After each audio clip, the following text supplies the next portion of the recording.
एक बार नारद देव ऋषि नारद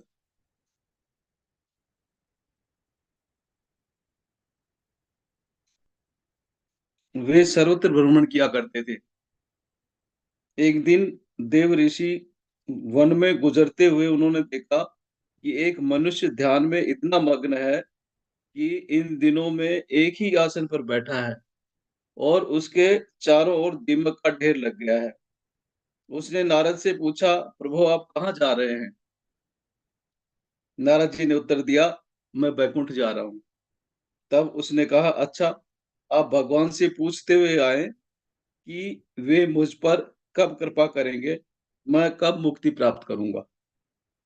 फिर कुछ दूर और जाने पर नारद जी ने एक दूसरे मनुष्य को देखा। वह कूद-फांद रहा था, कभी नाचता था, तो कभी गाता था।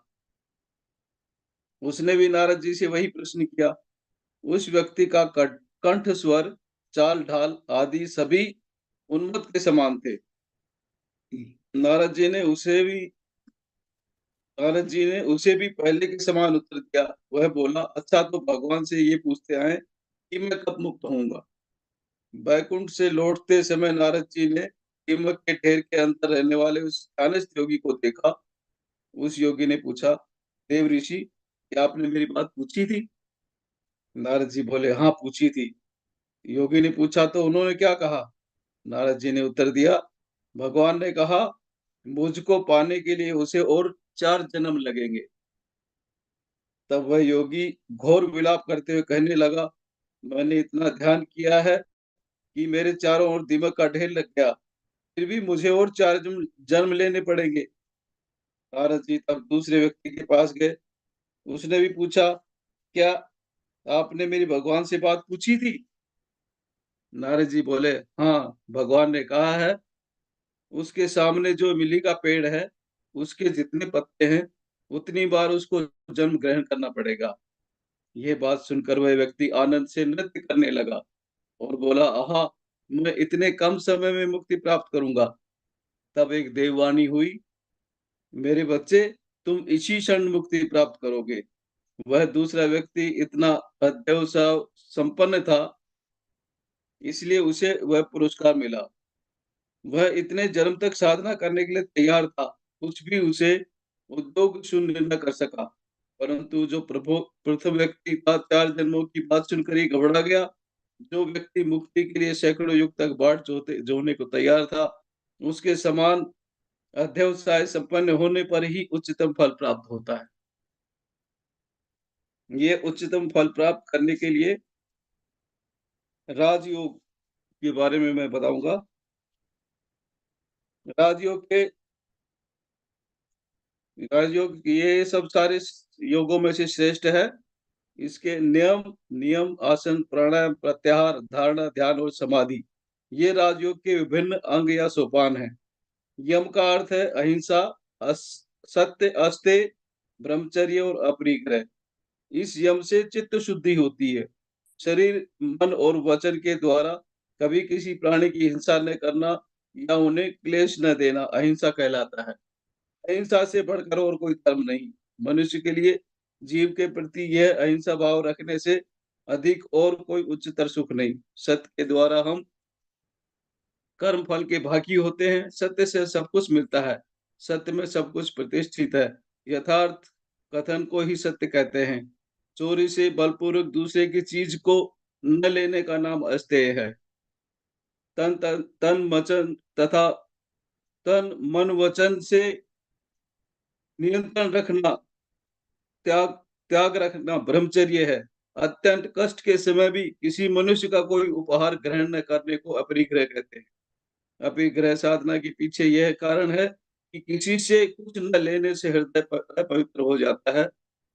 लेने वाला विहीन हो जाता है, वह अपनी स्वतंत्रता खो बैठता है और बद्ध तथा आसक्त हो जाता है। निम्नलिखित साधन भी योग की सफलता के लिए सहायक हैं।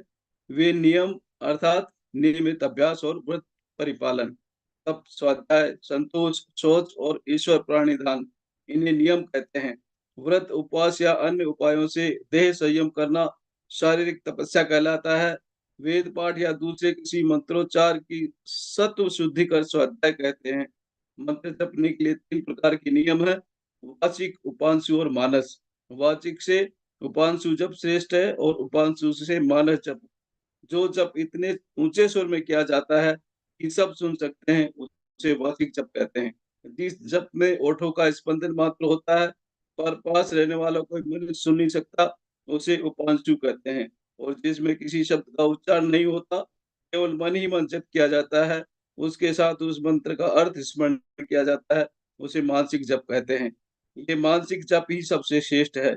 ऋषियों ने कहा है कि शौच 2 प्रकार के हैं, बाह्य और अभ्यंतर।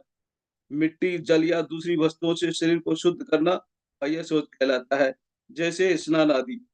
सत्य था अन्यान्य धर्मों के पालन के द्वारा मन की शुद्धि को अभ्यंतर शौच कहते हैं।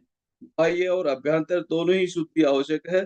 केवल भीतर पवित्र रहकर अशुचि रहने से शौच पूरा नहीं हुआ। जबकि कभी दोनों प्रकार के शौच का अनुष्ठान करना संभव न हो, तो आभ्यंतर शौच का अवलंबन ही श्रेयकर है। पर ये दोनों शौच हुए बिना कोई योगी नहीं बन सकता। ईश्वर की स्तुति, स्मरण और पूजा अर्चना भक्ति का नाम ईश्वर प्राणिधान है। यह तो यम और नियम के बारे में हुआ, इसके बाद है आसन। आसन के बारे में इतना समझ लेना चाहिए कि वक्ष स्थल, ग्रीवा और सिर को सीधे रखकर शरीर को स्वच्छंद रीति से रखना होगा। अब प्राणायाम के बारे में कहा जाएगा। प्राण का अर्थ है अपने शरीर के भीतर रहने वाली जीवन शक्ति और आयाम का अर्थ है उसका संयम संयम करना। प्राणायाम 3 प्रकार हैं के हैं, अधम, मध्यम और उत्तम। वह 3 भागों में विभक्त है, जैसे पूरक, कुंभक और रेचक। जिस प्राणायाम में 12 सेकंड तक वायु का पूर्ण किया जाता है, उसे अधम प्राणायाम कहते हैं।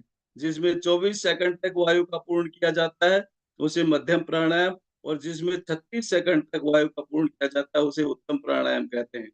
अधम प्राणायाम से पसीना, मध्यम प्राणायाम से कंपन और उत्तम प्राणायाम से उच्छ्वास अर्थात शरीर का हल्कापन एवं चित्त की प्रसन्नता होती है। गायत्री वेद का पवित्रतम मंत्र है। उसका अर्थ है हम इस जगत के जन्मदाता परम देवता के तेज का ध्यान करते हैं, वे हमारी बुद्धि में ज्ञान का विकास कर दें। इस मंत्र के आदि और अंत में प्रणव यानी ओंकार लगा हुआ है। प्राणायाम में गायत्री 3 बार मन ही मन उच्चारण करना पड़ता है। प्रत्येक शास्त्र में कहा गया है कि प्राणायाम 3 अंशों में विभक्त है, जैसे रेचक श्वास लेना, पूरक अर्थात श्वास ग्रहण करना, और कुंभक अर्थात श्वास की स्थिति में श्वास धारण करना। अनुभव शक्ति युक्त इंद्रियां लगातार बहिर्मुखी होकर काम कर रही हैं और बाहर की वस्तुओं के संपर्क में आ रही हैं। उनको अपने वश में लाने को प्रत्याहार कहते हैं, और अपनी ओर खींचना या आहरण करना, यही प्रत्याहार शब्द का अर्थ है। हृदय कमल में या सिर के ठीक मध्य प्रदेश में शरीर के अन्य किसी स्थान में मन को धारण करने का नाम है धारणा। मन को एक स्थान में संलग्न करके फिर एकमात्र स्थान को अवलंबन स्वरूप मानकर एक विशिष्ट प्रकार के वृत्ति प्रवाह उठाए जाते हैं। दूसरे प्रकार के वृत्ति प्रवाहों को उनसे बचाने का प्रयत्न करते हुए प्रथमोक्त वृत्ति प्रवाह क्रम से प्रबल आकार धारण कर लेते हैं, और दूसरे वृत्ति प्रवाह कम होते होते अंत में बिल्कुल चले जाते हैं। बाद में उन प्रथमोक्त वृत्तियों का विनाश हो जाता है और केवल एक वृत्ति वर्तमान रह जाती है, इसे ध्यान कहते हैं। और जब अवलंबन में कोई भी आवश्यकता नहीं रह जाती, तब संपूर्ण मन एक तरंग के रूप में परिणत हो जाता है, और तब मन की इस एक रूपता का नाम समाधि है।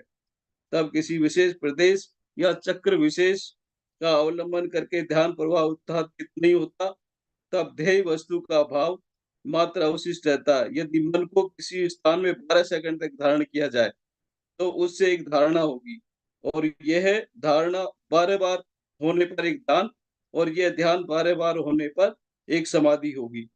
सूखे पत्तों से ढकी हुई जमीन पर, चौराहे पर, अत्यंत कोलाहलपूर्ण डरावने स्थान में, दीमक के ढेर के समीप, जहाँ अग्नि या जल से किसी भय की आशंका हो, जहाँ जंगली जानवर हों और जो स्थान दुष्ट लोगों से भरा हो, ऐसे स्थान में योग साधना करना उचित नहीं है। यह बात विशेषकर भारत के बारे में लागू होती है।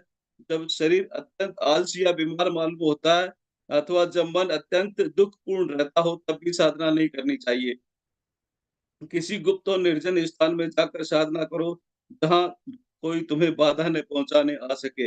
अपवित्र जगह में बैठकर साधना मत करना, परंतु सुंदर दृश्य वाले स्थान या अपने घर के एक सुंदर कमरे में बैठकर साधना करना। साधना के प्रवृत्त होने से पहले समस्त प्राचीन योगियों, अपने गुरुदेव तथा भगवान को प्रणाम करना और फिर साधना में प्रवृत्त होना। ध्यान के विषय में पहले ही बता चुका है, अब ध्यान की कुछ प्रणालियाँ वर्णित हैं। जैसे सीधे बैठकर नाक के ऊपरी भाग पर दृष्टि रखो, देखोगे कि उसमें मन की स्थिरता में विशेष सहायता मिलती है।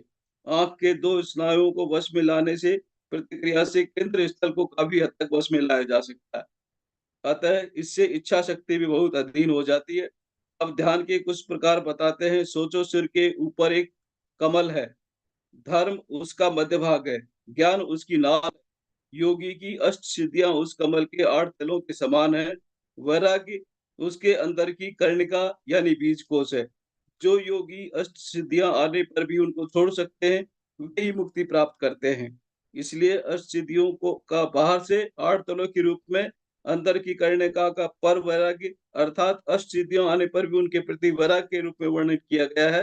इस कमल के अंदर हिरण्यमय, सर्वशक्तिमान, अस्पृश्य, ओंकार, वायव्य, अव्यक्त किरणों से परिव्याप्त